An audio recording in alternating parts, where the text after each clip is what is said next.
So let me give you a recipe that can be used if you've got any type of cold. This can be pneumonia or bronchitis or asthma or flu. I'll give you the recipe. It's called the flu bomb, and it has 6 main ingredients in the flu bomb. It has garlic.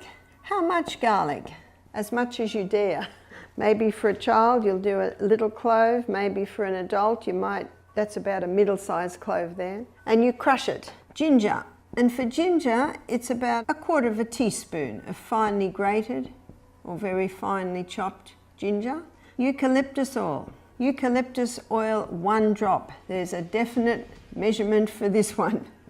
One lady said, "Barbara, it says not fit for human consumption." I said to her, "We're not asking you to drink a whole teaspoon." 1 drop.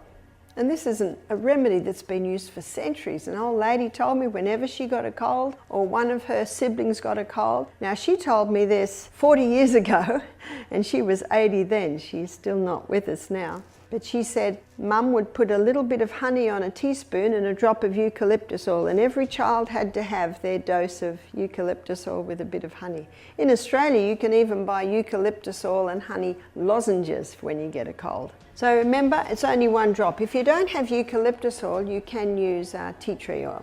Cayenne pepper, there's no amount to the cayenne pepper, so it's just like the garlic. It's as much as you can bear.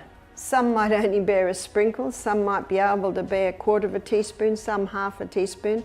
I don't know anyone that can go much past that. Lemon, the juice of a lemon, and 1 teaspoon of honey.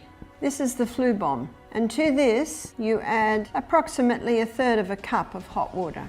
If someone has a flu or a cold or of any type, sinus, any problem in the respiratory organs, the dose is to take 1 of these 3 times a day. Usually by the 3rd or 4th day, the cold has absolutely resolved itself or it's on the tail end. You can start taking that at any point. There's your antibiotic. It's a potent one.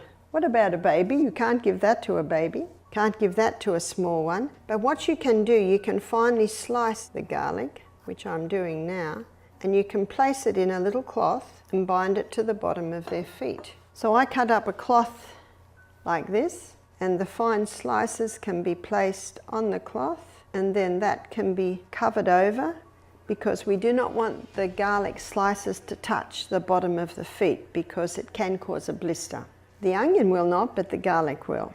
And then we're just pretending my fingers are the bottom of the feet again, and you bind it to the bottom of the feet, and then you can put the sock on or the little bootie on. My son James, when he was 3, he used to get quite chesty.